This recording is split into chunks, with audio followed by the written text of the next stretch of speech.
Salah. Salah.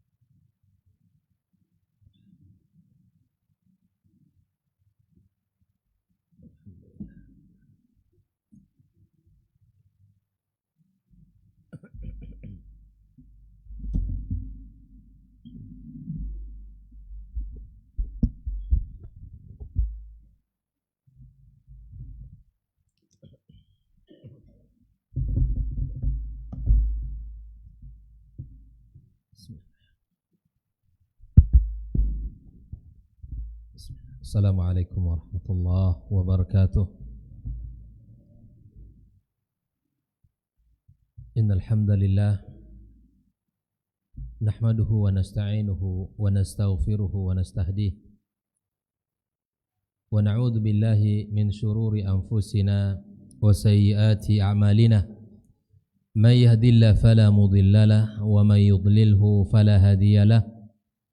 Asyhadu an la ilaha illallah wahdahu la syarika lah wa asyhadu anna Muhammadan abduhu wa rasuluh sallallahu alaihi wa ala alihi wa ashabihi wa man sara ala nahjihi wastanna bi sunnatihi ila yaumiddin. Allahumma alimna ma yanfa'una wanfa'na bima 'allamtana wa zidna ilma ya alim.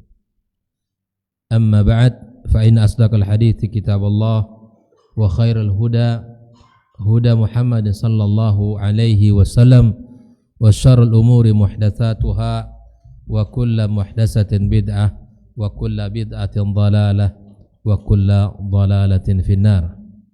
Kaum muslimin dan muslimat, wal hadirin wal hadirat, al musyahidin wal musyahidat, rahimani wa rahimakumullah. Alhamdulillah, segala puji dan syukur milik Allah karena segala nikmat dan karunia yang kita rasakan mutlak miliknya, dan dialah yang patut untuk kita syukuri dan untuk kita puji.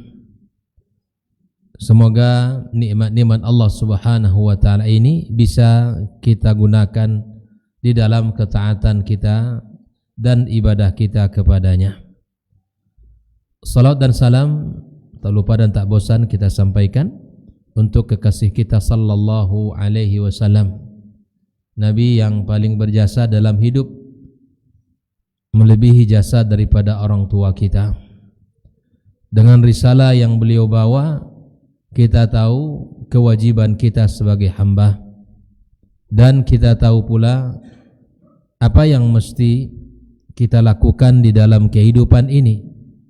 Di samping kita sebagai seorang yang harus hidup menjalankan tugas dan amanah besar sebagai seorang kepala rumah tangga atau sebagai seorang ayah daripada anak-anaknya, maka kita punya tanggung jawab secara pribadi sebagai hamba kepada Allah Subhanahu wa taala. Malam ini kembali kita akan bersama tafsir As-Sa'di rahimahullah taala, yang mana kita akan memasuki pembahasan surat Al-Asr, ya. Dalam catatan saya surat Al-Asr. Surat Al-Asr, ya. Di sini Allah Subhanahu wa taala menyebutkan hanya 3 ayat. Ayatnya singkat tapi padat makna. Pesan-pesan di dalamnya sangat dalam. Sehingga Al-Imam Syafi'i rahimahullah ta'ala mengatakan, andaikan Allah Subhanahu wa ta'ala tidak menurunkan surat-surat yang lain, maka sudah cukup bagi kita orang beriman. Karena di dalam surat ini terdapat pelajaran yang sangat-sangat mahal, bahkan kunci terbebas dari kerugian. Siapapun yang berusaha, yang ingin beramal, yang ingin berbuat, maka lihatlah pesan Allah Subhanahu wa taala di dalam surat Al-'Asr ini. Mari kita lihat firman Allah Subhanahu wa taala, wal 'asr.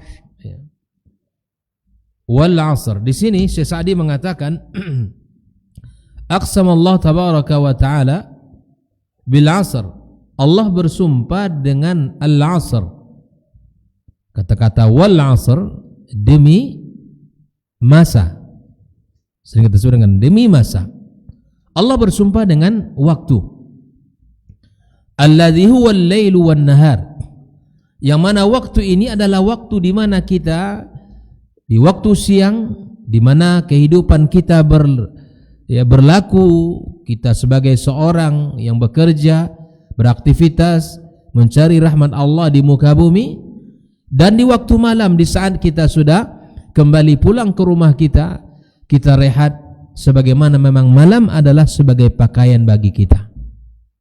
Itulah waktu itu. Mahallu af'alil ibad, yang mana waktu itu, baik itu siang maupun malam, merupakan sebagai tempat di mana kita mengukir amal-amal kita. Mengukir amal-amal kita di waktu siang dan di waktu malam. Anna kulla insanin khasir wal khasir diddur rabih. Manakala kita tidak mampu menggunakan waktu-waktu yang Allah berikan kepada kita, maka kita akan termasuk orang yang merugi. Al-khasir, ya. Maka di sini lawannya ar-rabih, orang-orang yang beruntung. Wal khasaru maratib muta'addida mutafawita, dan kerugian itu bertingkat-tingkat. Tidak satu bentuk kerugian, tapi kerugian itu ada bertingkat-tingkat, kata beliau. Qad yakunu khasaran mutlaqa.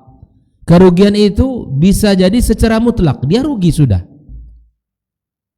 Seperti mana? Ya, rugi secara mutlak, rugi di dunia dan rugi di akhirat. Wafatahun na'im wastahaqqal jahim. Seluruh nikmat-nikmat yang Allah berikan di dunia ini, nikmat iman, nikmat Islam, nikmat kita menjadi hamba Allah, dia luput, tidak mendapatkan nikmat itu. Di dunia dia sengsara, dan di akhirat masuk neraka. Ini namanya kerugian mutlak, kerugian yang sangat parah. Wa qad yakunu khasiran min ba'dil wujuh. Kerugian itu ada kalanya hanya sebagian saja, tidak keseluruhannya. Barangkali kita rugi di dunia, insyaallah tidak di akhirat. Beliau mengatakan wa qad yakunu khasiran min ba'dil wujuh duna ba'd. Walihada ammama Allahul khasarata likulli insanin illa man ittasafa bi'arba' sifat. Maka di sini Allah gambarkan semua orang, semua ya siapapun akan merugi kecuali orang-orang yang memiliki empat sifat yang Allah sebutkan dalam surat Al-'Asr ini. Nah, kata beliau yang pertama, al-imanu bima amarallahu bil iman. Al-iman bima amarallahu bil iman, mengimani dengan apa yang telah Allah perintahkan, yaitu dengan keimanan.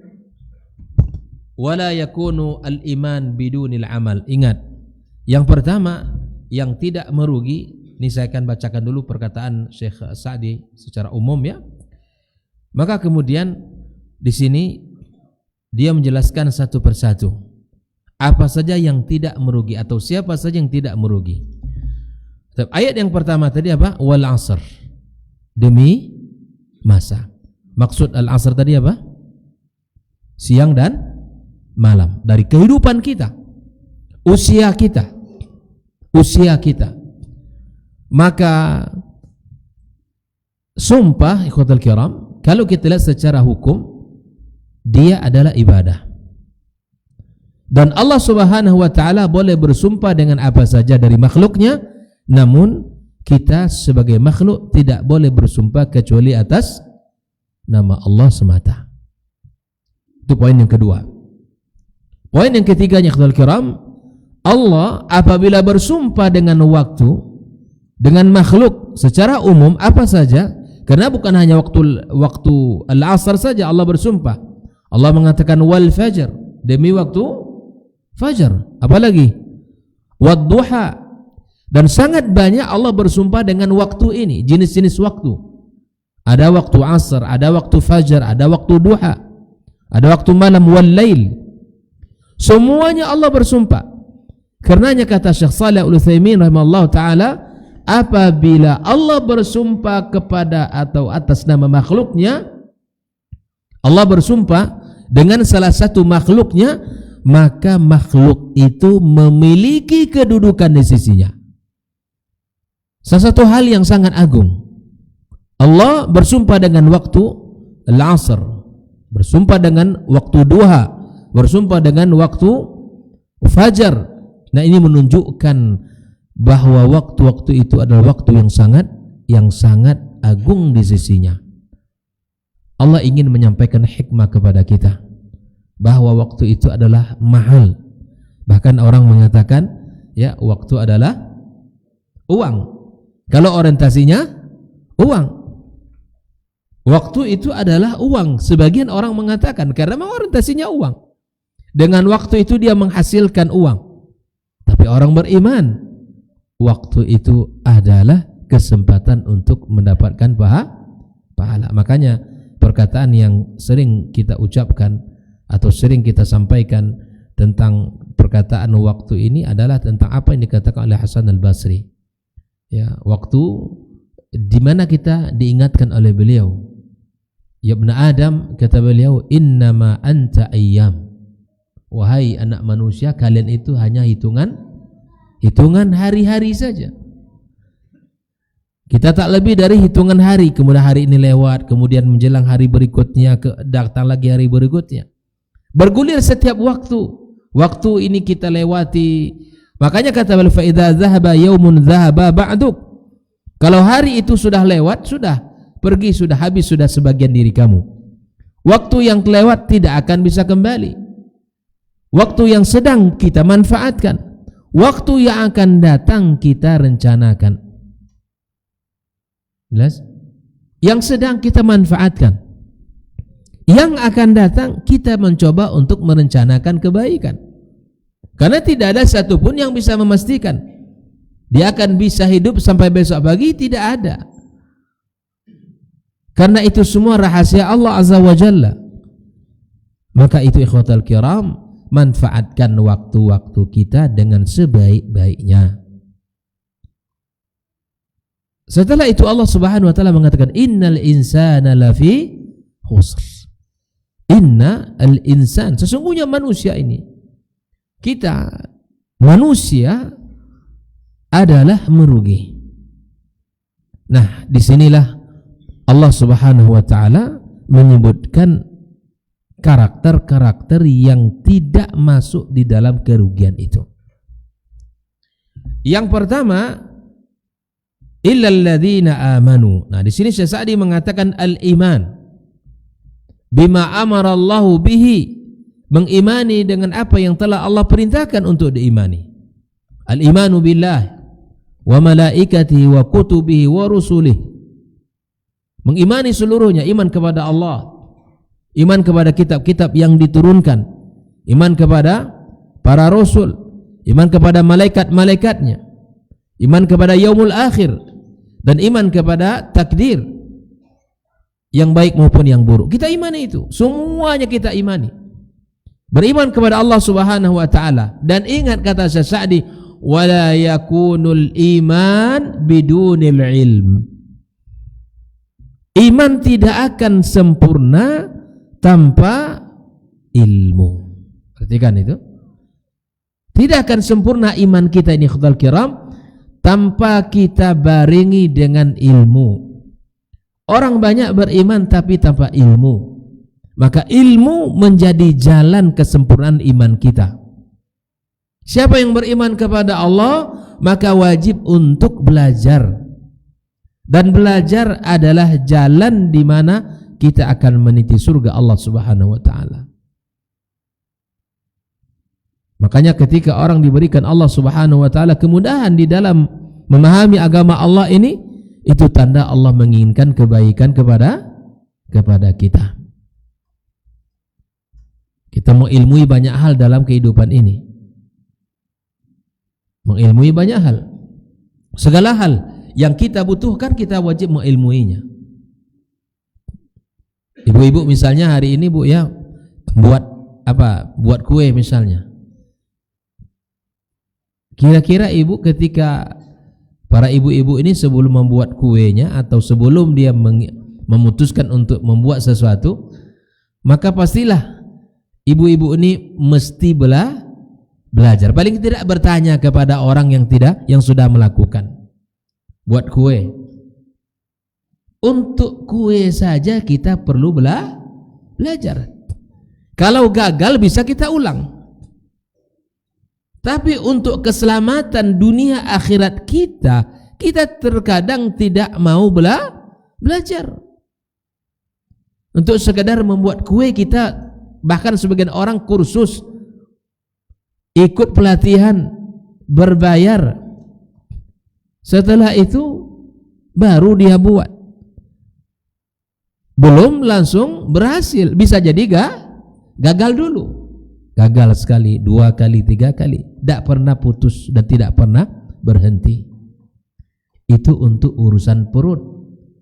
Kita belajar serius. Tidakkah kita mau belajar serius untuk keselamatan kita di dunia dan di akhirat kelak? Ini kan hal yang mesti kita pikirkan. Makanya ketika kita melihat apa yang dikatakan Rasulullah sallallahu alaihi wasallam, ya, innal 'aisha 'aisul akhirah, sesungguhnya kehidupan yang hakiki itu kehidupan akhirat. Kalau kita sudah faham bahwa kehidupan yang sesungguhnya akhirat, maka kita mesti berbekal. Mesti ada ilmu untuk kehidupan akhirat kita. Apa yang bisa menyelamatkan kita harus tahu. Apa yang bisa membuat kita sengsara kita harus tahu agar kita menjauhinya. Maka inilah iman yang mesti kita pelajari. Iman itu bukan hanya sekedar ucapan. Iman itu bukan hanya sekedar keyakinan, tapi iman itu perlu pembuktian. Inilah 3 unsur iman di dalam agama kita. Yang pertama qaulun bil lisan, wa i'tiqadun fil qalb, wa amalun bil jawarih. Kalau kita sudah mengaku beriman, maka buktikan keimananmu. Kamu harus salat, kamu harus puasa, kamu harus ini dan itu. Berbeda dengan kaum Mu'tazilah misalnya dan yang lainnya, bahwa maksiat tidak berpengaruh terhadap keimanan. Kalau dia sudah mengaku beriman sudah cukup, itu sudah sempurna imannya. Sebanyak apapun maksiat yang ia lakukan, itu tidak berpengaruh dengan musammal iman. Tapi akidah Ahlussunnah wal Jamaah tidak. Al-iman itu mesti membutuhkan pembuktian. Jadi kita harus buktikan. Iman itu di dada benar, tapi pembuktian dengan anggota tubuh kita itu perlu. Nah, al-iman la yakunu al-iman bidun al-ilm, fa huwa far'un anhu la yatimmu illa bihi. Maka ilmu adalah bagian dari cabang iman dan tidak akan sempurna iman tanpa ilmu. Makanya Allah suruh kita belajar, dan tidak ada permintaan Nabi Muhammad sallallahu alaihi wasallam di dalam Al-Qur'anul Karim yang Allah suruh untuk meminta kecuali minta apa? Minta ilmu. Allah tak suruh nabinya minta harta karena Allah sudah jamin harta. Allah tak suruh nabinya minta jabatan kedudukan karena sudah Allah berikan.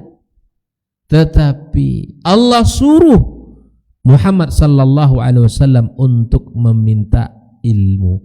Wa qur rabbi zidni ilma. Ilmu itu ikhwatul kiram, apabila dia banyak akan mengangkat derajat. namun bila sedikit akan bermanfaat. Al-ilmu qaliluhu yanfa' wa kathiruhu yarfa'. Ilmu kalau banyak pasti akan mengangkat, sebagaimana firman Allah, apa bunyinya? Yarfa'illahu alladhina amanu minkum walladhina utul ilma darajat. Itu dia. Di dunia ini tabiatnya kalau sesuatu itu banyak, banjir, bernilai atau kurang nilainya? Kurang. Sekarang musim apa di tempat awak? Tidak ada musimnya? Tidak musim duriannya? Kami. Baik, kalau misalnya musim durian, katakan musim rambutan atau durian lah. Kalau di kampung kita ini banyak durian, semua pohon yang ada di kampung ini berbuah, kita sebut dengan banjir durian, banjir banyak. Harganya naik apa turun? Turun.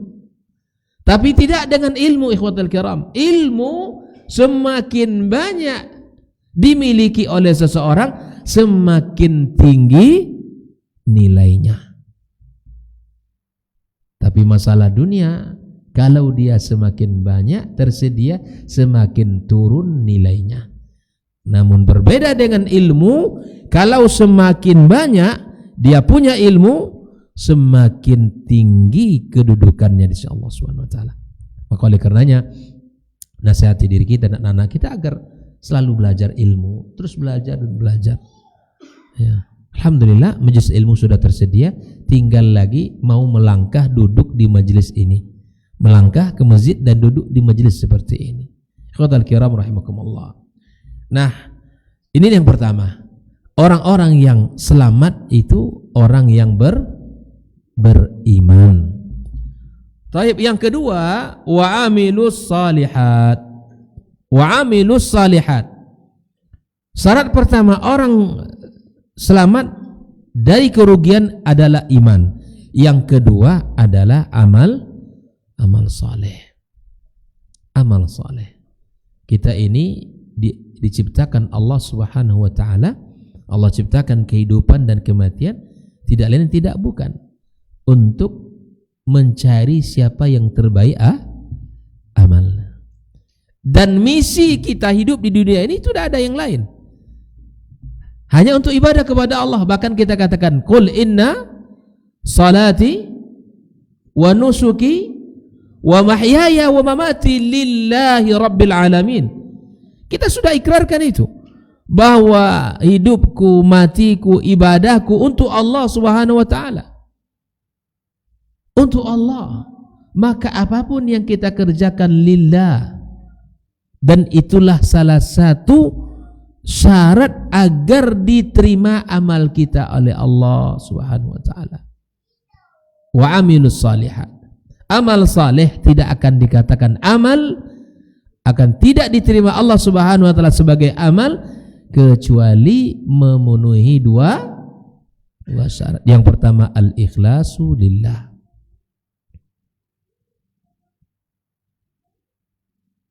Nah, syarat yang kedua mutaba'atun Nabi sallallahu alaihi wasallam. Kita pegang ini erat-erat dalam hidup kita.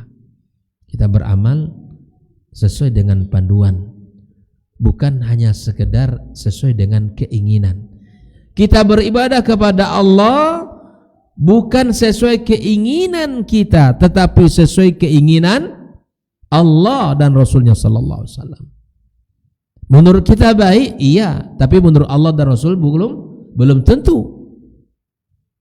Yang kita ikut bukan keinginan hawa nafsu kita, tapi yang kita ikut keinginan Allah dan Rasulnya sallallahu alaihi wasallam. Itulah kunci amal saleh itu. Saya tidak akan jabarkan lagi pengertiannya, ya. Tapi kita mesti memahami dengan betul-betul bahwa amal saleh itu tidak akan menjadi amal saleh kecuali dengan dua syarat tadi. Ikhwatul kiram rahimakumullah. Wa amalus salihat. Amal saleh itu sangat banyak. Amal itu ada yang hukumnya wajib, ada yang mustahab, ada yang sifatnya adalah mubah, tetapi itu akan dinilai oleh Allah sebagai ibadah.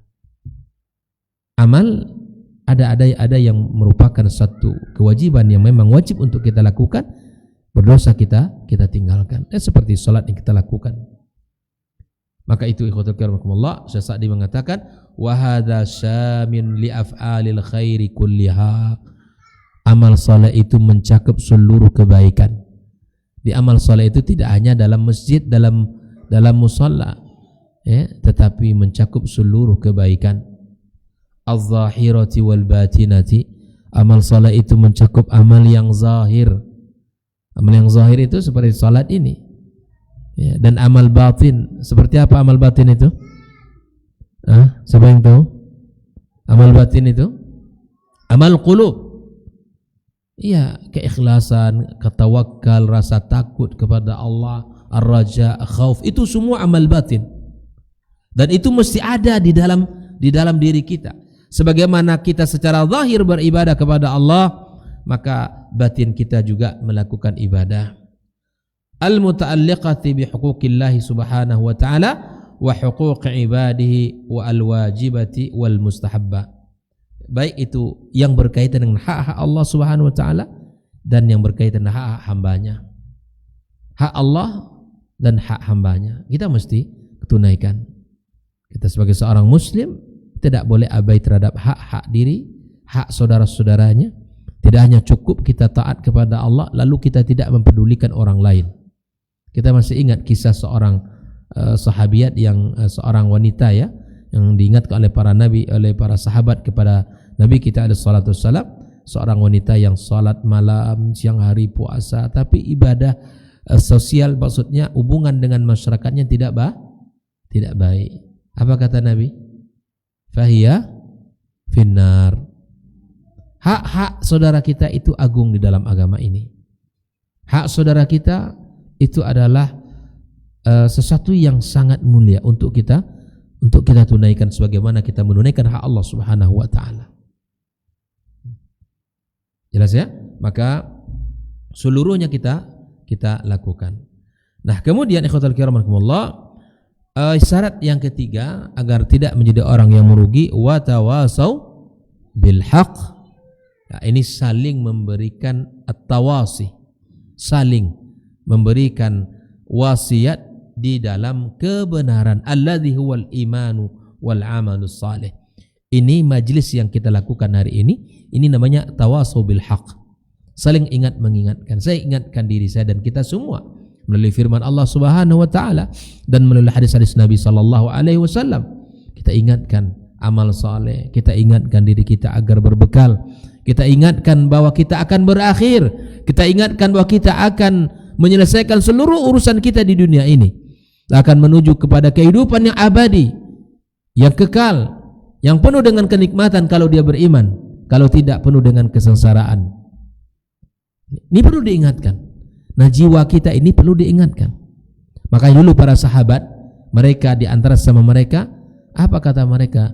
Hayyanu minu binasa. Kita duduk sejenak di dalam meningkatkan keimanan kita kepada Allah Azza wa Jalla. Karena manusia ini tabiatnya lalai. Kita ini perlu diingatkan, perlu diberikan nasihat-nasihat. Maka Islam pun memberikan satu pesan agar kita watawasau bil haq. Kita ingatkan, ya, di dalam kebenaran, ayyusi ba'duhum ba'dha bidzalika wa yahussuhu alaihi wa yuraghibu fihi.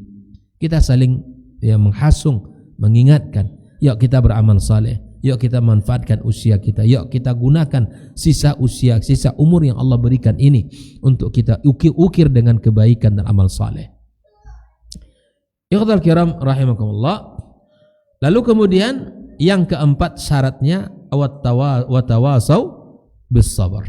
Ya, watawasi bis sabar ala taatillah. Saling ingat mengingatkan di dalam kesabaran. Kesabaran itu ada 3. Kesabaran dalam pertama apa? Melakukan ketaatan kepada Allah. Itu kesabaran yang pertama. Sabar yang pertama. Sabar di dalam melakukan ketaatan. Hanya orang-orang sabar yang bisa duduk ini. Orang-orang yang memiliki kesabaran yang bisa bangun sebelum subuh lalu ke masjid walaupun hujan. Walaupun badan lelah capek. masih ngantuk, tapi dia tetap ke masjid. Terhitung orang yang sabar. Orang yang sabar yang bisa berpuasa. Orang yang sabar bisa beribadah. Ini sabar yang pertama, ya, di dalam melakukan ketaatan kepada Allah. Karena kalau tidak sabar, tidak bisa kita duduk di sini. Kalau tidak sabar, tidak bisa kita berlama-lama dalam majelis ini. Enakan di mana hari ini kalau jam segini? Ya di kedai, mungkin di kedai kopi sebagian, atau mungkin di rumah lagi nonton, atau buka handphone, atau buka televisi di rumah sambil ngopi, sambil makan dan seterusnya. Mungkin di sebagian orang memilih itu. Tetapi kita tahu yang mana prioritas, dan kita tahu serta kita diberi taufik oleh Allah. Banyak orang yang tahu Pak prioritas, tapi tidak mendapatkan taufik, kemudahan. Dan kita dimudahkan, Allah dipilih kita oleh Allah dari sekian banyak orang. Alhamdulillah, kita bersyukur. Kita diberikan kemudahan melakukan kebaikan, itu nikmat. Dan kita mesti bersama orang-orang yang taat. Sahabat saja ketika mereka bersama Rasulullah, mereka ingat akhirat, Pak. Sehingga ketika mereka jarang atau tidak bertemu dengan Nabi SAW, ya Rasulullah, kalau kami dekat dengan engkau, duduk terus dengan kami, ingat akhirat. Kami tahu akan kehidupan ini berakhir. Tapi bila mana kami tidak lihat wajahmu dan tidak duduk denganmu, kami lupa akan tujuan hidup ini. Itu sahabat. Apalagi kita hidup di akhir zaman yang seperti ini. Kiranya perlu kita duduk selalu bersama orang-orang baik, bersama majelis ilmu, bersama orang-orang yang bersemangat. Seekor kambing akan mudah diterkam oleh serigala manakala dia berpisah dari rombongan. Tapi bila mana dia bersama-sama, itu akan kokoh dan kuat. Lidi kalau satu tidak ada tenaganya. Tapi kalau dia berkumpul dalam satu ikatan, banyak manfaatnya. Begitulah kita seorang mukmin. Bila mana kita sendiri, kita lemah, Pak. Syaitanlah menjadi kawannya. Tapi bila mana bersama orang baik, maka kita akan dikuatkan. Sehingga sunnahnya dalam safar pun kita tidak boleh sendirian. Kalau ada teman itu lebih baik. Oleh karenanya kita di dalam beribadah pun kita butuh orang. Di dalam menjalankan ketaatan pun butuh kawan. Di dalam bisa istiqamah di atas jalan kebaikan butuh banyak orang. Butuh kawan yang sejati yang mengingatkan agar kita kokoh di atas agama ini. Inilah fungsi watawasau bil haqqi watawasau bis sabr. As-sabr yang pertama apa tadi? Sabar di dalam ketaatan kepada Allah. Sabar yang kedua, sabar di dalam apa? Sebelum ujian. Di dalam kebalikannya, meninggalkan maksiat. Itu sabar yang kedua. Sabar yang pertama adalah sabar melakukan amal saleh. Yang kedua, sabar dalam meninggalkan maksiat. Kalau kita ikuti hawa nafsu kita, semua nak dikerjakan. Tapi ketika dia tahu bahwa kesabaran butuh di saat meninggalkan kemaksiatan, maka dia berjuang. Bila mana dia mampu meninggalkan maksiat, maka dia tergolong kepada orang yang sabar. Kita butuh. Yang ketiga baru sabar di dalam menghadapi ujian Allah, takdir Allah Subhanahu wa taala yang tidak kita sukai. Orang yang bersabar memiliki kesempatan mendapatkan pahala yang tidak berbatas. Allah katakan, innama yuwaffas sabiruna ajrahum bighairi hisab. Orang yang sabar itu pahalanya tanpa hisab, tanpa batas, unlimited. Begitulah pahala yang Allah berikan kepada mereka yang memiliki kesabaran. Ikhwatal kiram rahimakumullah.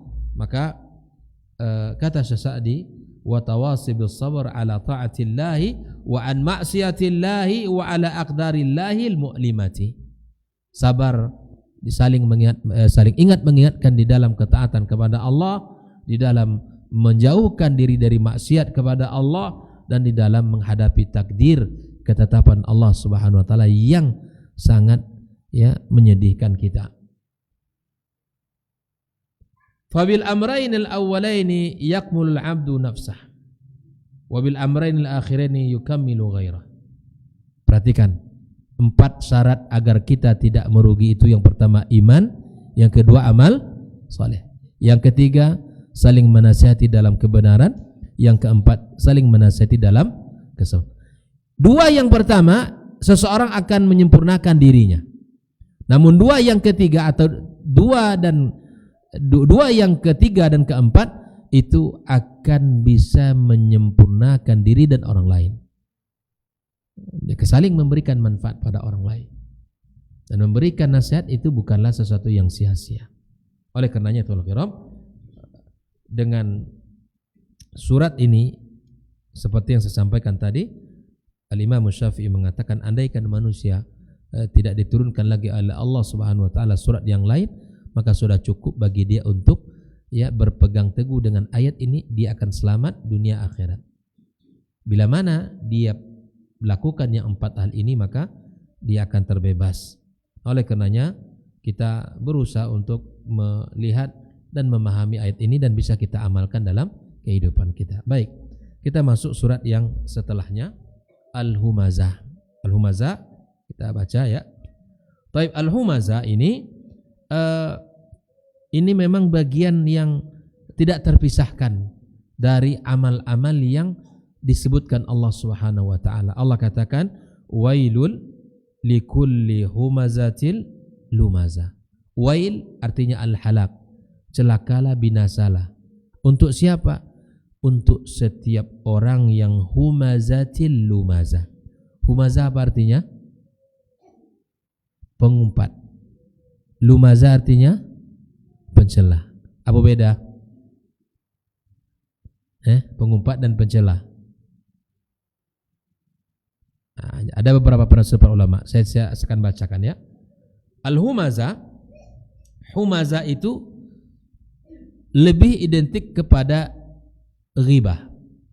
Ghibah itu mencela orang di depan apa di belakang? Di belakang. Lumazah mencela orang di depannya. Itu singkatnya begitu. Humazah mencela dan mencibirkan orang di belakang, menyebutkan keburukan orang di belakang. Itu sama dengan ghibah.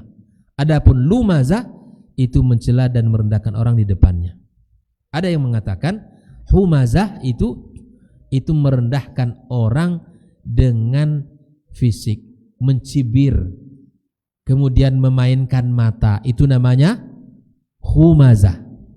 Adapun lumazah biasanya merendahkan orang dengan lisan, dengan lidahnya, mengatakan orang ini bodoh, orang ini begini dan begini.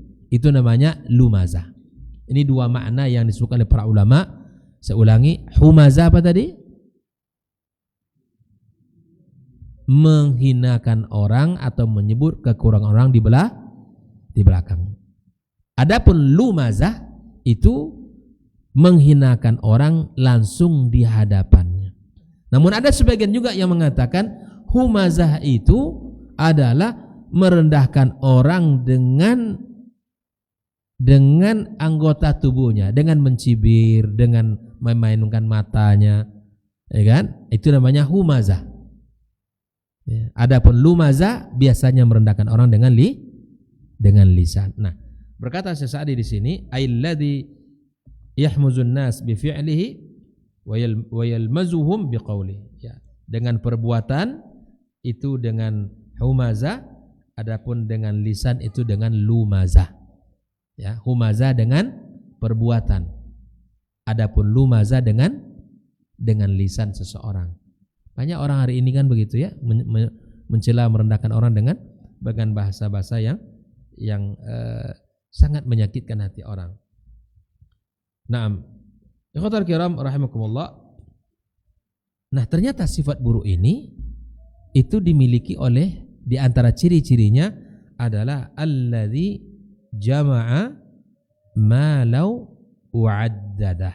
Nah, di sini ada karakter orang yang humazatil lumazah ini kan orang yang sombong, karakter orang yang sombong ini.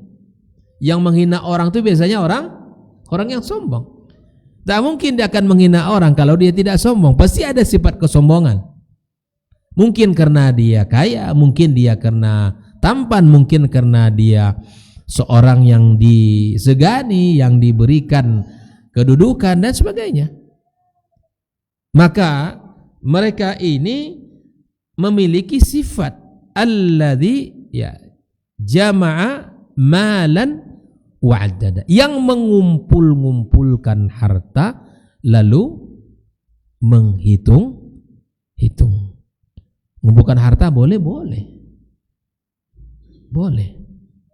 dikumpulkan, tapi subhanallah di sini ada satu karakter yang memang sehingga mengumpulkan harta dan menghitung-hitung. Di sini disebutkan oleh Allah Subhanahu wa taala, ya, salah satu sifatnya dia hanya orientasi hidupnya harta dan harta saja. Udah masuk waktu? Oh, pas ya. Jadi ikhwatul kiram, kita melihat ayat ini bagaimana Allah Subhanahu wa taala menyebutkan karakter mereka adalah mengumpulkan harta kemudian menghitung-hitungnya. Mengumpulkan harta lalu menghitung-hitungnya. Wa min sifati hadzal ghumas annahu la hamma lahu siwa jam'ul mal wa ta'didahu. Tidak ada orientasinya, cita-citanya kecuali memang harta dan harta. Ya, wal ghibta bih wa laysa lahu ya raghbatun fi infaqih fi turuqil khairat wasilatul arham wa nahwi dzalik.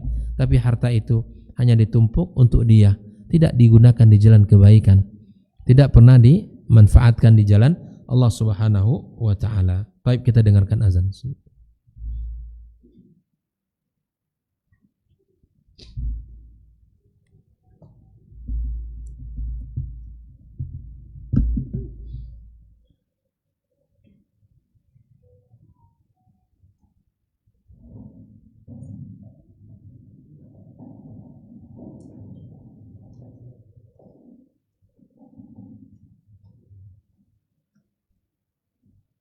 Allahu Akbar,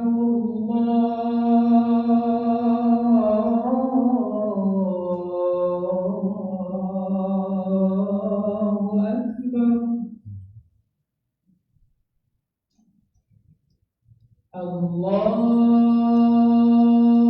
Akbar, Allahu Akbar,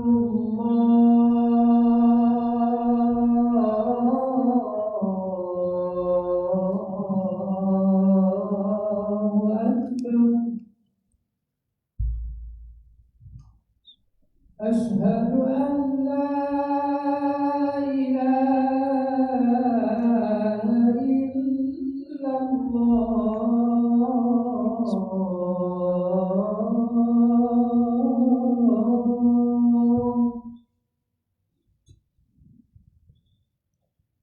أشهد أن لا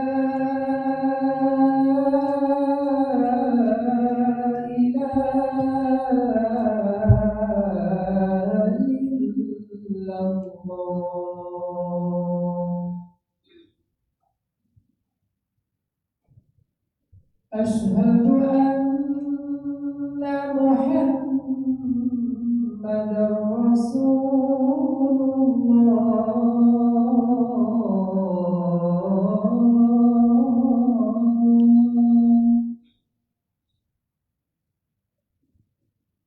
أشهد أن محمدا رسول الله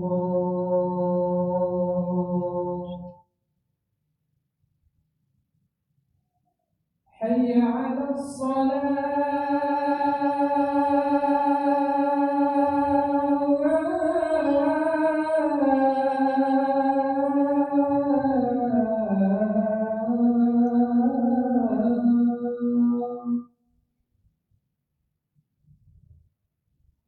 حي على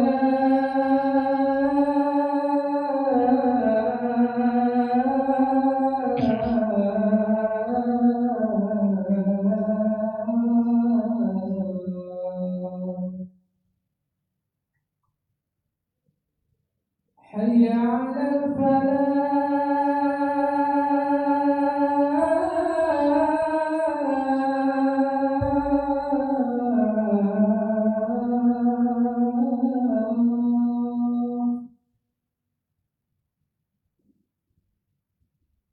حي على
Bismillahirrahmanirrahim. Kita lanjutkan bahwa ternyata dia tidak hanya cukup untuk mengumpulkan kemudian menghitung-hitung, tapi ada yang lebih parah daripada sifat mereka ini adalah yahsabu anna malahu akhlada. Dia mengira kalau dia punya banyak harta, hartanya bisa mengekalkan dirinya. Dia mengira kalau dia banyak harta, Allah sedang memuliakan dan tidak akan membinasakannya. Silakan nanti dibuka surah Al-Fajr ya. Orang selalu mengukur ketika Allah Subhanahu wa taala memberikan kepadanya pintu-pintu rezeki yang banyak. Allah lapangkan padanya rezeki, dia mengira Allah sedang memuliakan. Tapi di saat Allah Subhanahu wa taala memberikan ujian pada rezekinya, maka dia mengira bahwa Allah sedang menghinakannya. Dan semua itu adalah dibantah oleh Allah Subhanahu wa taala. Nah, oleh karena itu ikhwafillah, anggapan bahwa harta itu akan mengekalkan dia, ini adalah anggapan yang salah. Di sini disebutkan falidzalika kana kadduhu wa sa'yuhu, maka tidak ada orientasinya, pekerjaannya, usahanya kecuali segala mengumpulkan harta. Tidak ada pekerjaannya, tidak ada usaha kecuali mengumpulkan hartanya. Fitanmiyati malihi, dia hanya bagaimana memikirkan bagaimana hartanya bertambah, bagaimana kekayaannya bertambah. Alladzi yazunnu annahu yunammi umrahu, dia mengira harta itu akan membuat dia makmur, membuat dia semakin panjang usianya. Ini perkiraan yang salah, ini anggapan yang batil. Tetapi ketika dia berhadapan dengan apa yang menjadi tanggung jawab harta, itu tidak ada. Jadi bagaimana harta itu berkembang tanpa memperdulikan halal dan haram.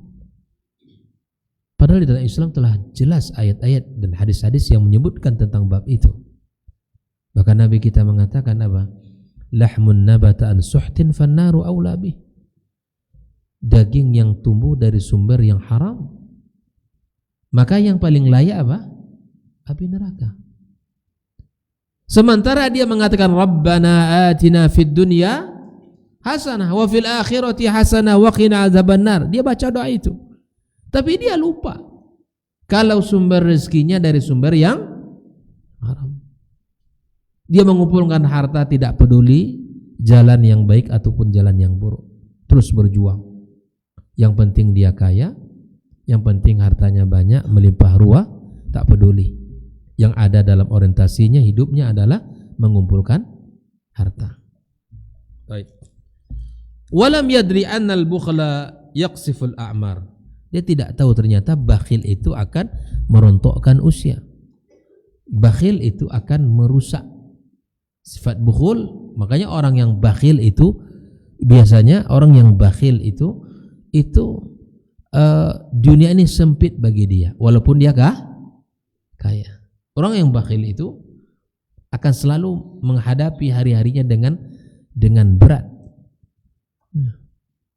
Dia tidak tahu kalau bakhil itu satu penyakit yang Nabi saja berlindung darinya. Wa yukharribud diyar wa annal birri yazidu fil umur. Dan bakhil itu akan menghancurkan usianya dan menghancurkan negerinya kampungnya, dan bahkan menghancurkan segala-galanya. Orang-orang yang bakhil itu sempit hidupnya, dan dia merasa ya dunia ini tidak ada kenikmatannya. Bahkan bakhil itu bertingkat-tingkat, di dalam Al-Quran disebutkan. Ada bakhil terhadap orang lain, ya, ada juga bakhil untuk diri dan orang lain. Untuk dirinya pun terkadang bakhil. Dia punya harta tapi tak digunakan dalam ketaatan kepada Allah. Masih saja menyimpan dan menabung. Kalau ada uang misalnya, sudah cukup untuk berangkat umroh. Ada yang ditinggalkan untuk keluarga, tinggalkan, sudah. Begitulah kita bekerja bukan untuk harta kita, tapi harta yang kita hasilkan dari pekerjaan kita adalah agar kita bisa beribadah. Misalnya, apalagi tahun ini, atau untuk mendaftar haji kan, berapa tahun kalau di Bangkina di Kampar? Berapa Bang Adi? Mau boleh tahu nunggu? 30. La ilaha illallah Muhammad Rasulullah. 30 tahun menunggu ya. Nah, tenang. Kalau usia mendaftar kini 40 tahun, usia 70 tahun. Tayar tidak. Subhanallah ya. Tapi tidak apa-apalah, ikhtiar mendaftar kan begitu ya.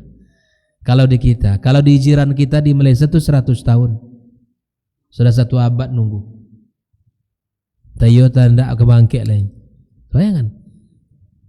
Ini kalau kita lihat kan karena itulah tadi. Karena apa? Karena ya dana talangan.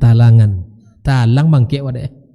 Kalau dulu kan enggak punya PT, iya kan? Langsung daftar. Kalau kini orang kan ditalang-talangin, dan itu memang enak bagi orang yang bekerja di bidang finansial, iya kan? Numpuk PT. Ya, daftar. Kalau dulu ada usia yang penting, sudah punya kakak dan akte, sudah boleh daftar. Kalau itu dibuka, ya Allah, entah bila-bila lah berangkat haji. Biarkanlah dia di masanya, ya kan? Tapi aturan itu alhamdulillah dicabut.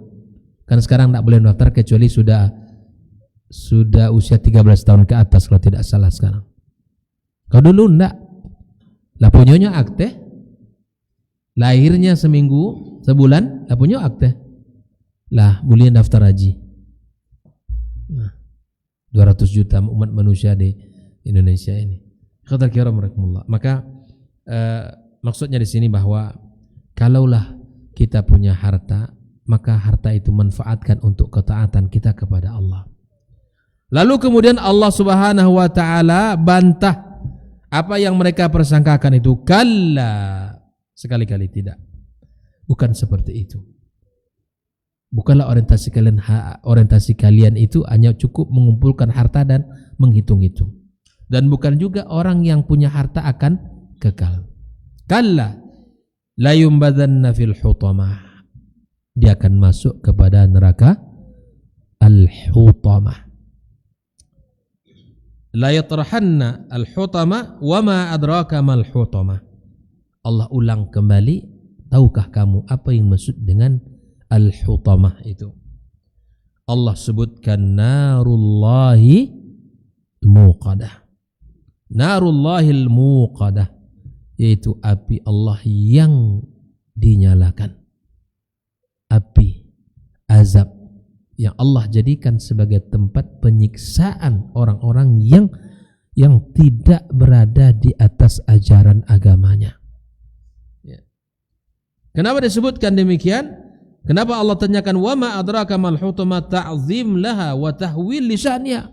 Menunjukkan bahwa neraka hutama itu bukan perkara yang ringan, bukan yang sepele, bukan yang dicanda-candakan orang, tapi hutama, api yang menyala. Kemudian Allah sebutkan pula ya, narullahil muqada allati waquduha an-nas wal hijara, yang bahan bakarnya manusia dan batu-batu. Itulah bahan bakarnya neraka itu. Makanya Allah suruh kita, ya ayyuhalladzina amanu qu anfusakum wa alaikum nar wa quduhan nasu wal hijarah. Jaga diri kalian dan keluarga kalian dari neraka Allah yang bahan bakarnya adalah manusia dan batu. Manusia jadi bahan bakarnya. Na'udzubillah. Lalu kemudian Allah Subhanahu wa taala katakan lagi sebagai bentuk ya agar kita ini faham bahwa bukan itulah tujuan hidup kita di dunia ini. Orang yang sudah masuk ke neraka hutama, apinya dinyalakan. Ya. Narullahil muqada allati tattali'u 'alal afidah. Yang membakar bukan hanya di kulit luar, tapi membakar sampai ke hati. Hangus, balik lagi. Kalau hangus selesai, sudah selesai urusannya kan? Ini hangus bukan hanya di luar tapi sampai ke hati-hatinya hangus. Dibakar oleh api neraka itu. Kembali sedia kala seperti mana semula, dibakar lagi, kembali lagi, dibakar lagi, dan itu selama-lamanya. Bagi siapa orang yang tidak beriman kepada Allah Subhanahu wa taala. Tidak hanya dibakar sampai ke hati, tapi Allah Subhanahu wa taala katakan lagi, innaha alaihim muqsadah. Ya Allah, ditutup pula lagi. Ditutup dengan api yang rapat, tertutup rapat.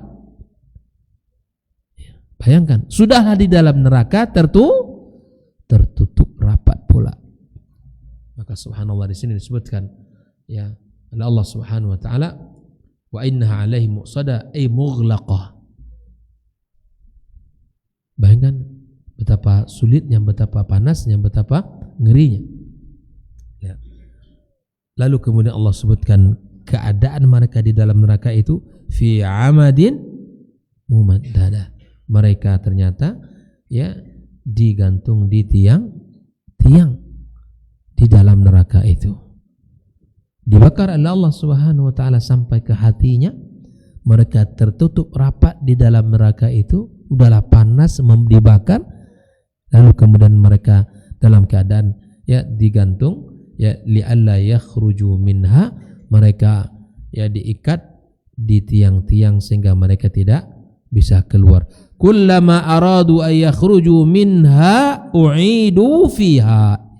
Inilah keadaannya. Setiap kali mereka ingin keluar dari neraka, mereka kembali seperti semula. Setiap kali selesai diazab, kembali seperti semula. Begitu seterusnya. Na'udzubillah min dzalik. Wa nas'aluhu subhanahu wa ta'ala al-afwa wal afiyah. Kita minta kepada Allah agar Allah jaga kita dan Allah jaga seluruh anak-anak keturunan kita dari neraka al-hutamah ini. Maka ayat ini atau surat ini mari kita ambil ibrah dan pelajaran. Nah, terkait dengan lisan ini memang banyak akibat buruknya di hari kiamat kelak. Ya, orang-orang di hari kiamat itu subhanallah, orang-orang yang suka mencaci maki, yang suka menuduh orang, suka menghina dan merendahkan orang, maka orang ini adalah orang yang merugi di hari kiamat kelak. Suatu ketika Rasulullah sallallahu alaihi wasallam mengatakan atadruna manil muflis, ya kan? Mendengar hadis ini ya? Tahukah kalian siapa yang muflis itu, kata Rasul? Para sahabat berkata, al-muflisu fina man la dirham lahu wala mata'. Al-muflis dari umat menurut kami, kata para sahabat, orang yang tidak punya harta dan tidak punya uang. Ya, kata Rasulullah, al-muflisu min ummati. Orang yang merugi dari umat saya siapa, kata Rasul? Siapa mereka? Man ya'ti yaumal qiyamati bisalatin wa zakatin wa siyamin. Yang datang di hari kiamat itu nanti dengan pahala yang sempurna dari ibadah salat, ibadah puasa, ibadah zakatnya. Walakin ya, akan tetapi orang ini ya qad syatama hadza, dia telah menuduh ini, mencaci maki ini, wa qadhafa hadza, ya dia mencaci maki fulan, yang menuduh fulan, wa daraba hadza wa akala mala hadza, semuanya dia makan harta ini, kemudian dia pukul ini, semuanya dilakukan. Dan itu ada dosa lisan. Ada dosa lisan yang mencibirkan orang, yang merendahkan orang, yang menghinakan orang, yang menuduh orang, semua dari lisan itu. Maka dia merugi dengan cara seperti apa? Dia akan tebus segala dosanya itu dengan membayar dengan amal soleh dia. Amal soleh dia diberikan kepada orang yang dicaci maki, yang dihina, yang direndahkan. Namun apabila kebaikan tidak bisa membayar kerugian di orang itu, maka keburukan orang yang dicaci maki, dihina itu akan ditimpakan pula kepadanya. Rugi enggak itu? Udah capek-capek di dunia beramal, capek-capek di dunia berbuat, tapi kemudian kebaikannya untuk orang di hari kiamat. Jangan sampai ya. Maka renungi surat Al-Asr ini sebagai panduan yang kita jadikan untuk selamat di dunia akhirat dengan beriman kepada Allah, beramal saleh, kemudian kita saling menasihati dalam kebenaran dan kesabaran. Lalu ya renungi dan amalkan pula surat Al-Humazah. Jauhkan lisan kita dari ya orang-orang yang selalu merendahkan orang lain, baik itu di belakangnya ataupun di depannya, atau dari lisan-lisan yang mencibirkan orang, atau dengan anggota tubuhnya merendahkan orang. Jangan jauhkan itu semua, karena itu akan merugikan dirinya. Ya. Nah, ancaman bagi mereka adalah neraka Hutamah yang sangat mengerikan, membakar sampai ke hati. Mereka ditutup rapat di dalam neraka dan mereka berada di tiang-tiang gantung. Wallahu ta'ala alam. Semoga Allah Subhanahu wa taala berikan ilmu kepada kita yang baik dari Allah Subhanahu wa taala dan benar darinya. Jika salah dari diri kami sendiri dan minta ampun kepada Allah Subhanahu wa taala, maka mari kita tutup majelis kita dengan doa kafaratul majelis. Subhanakallahumma bihamdika asyhadu an la ilaha illa anta astaghfiruka wa atubu ilaik. Wassalamualaikum warahmatullahi wabarakatuh.